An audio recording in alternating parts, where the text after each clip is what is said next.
We're here to push for a people's vote. We think true democracy is putting this referendum back to the people again. So much has happened, so many more facts have been uncovered since the referendum, which was really based on a lot of false information and lies, effectively. And I think public mood has changed in the United Kingdom, and if it was put to the people again, we choose to remain in the European Union.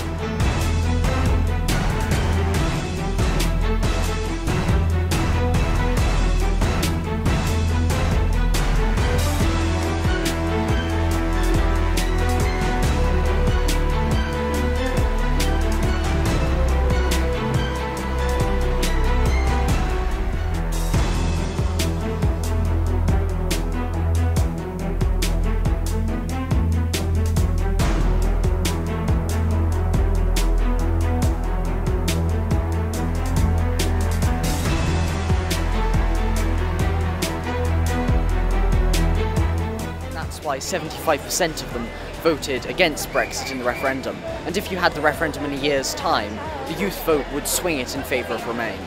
So young people, we stand to lose the most because Brexit is trying to drag us back into the 1930s, and that means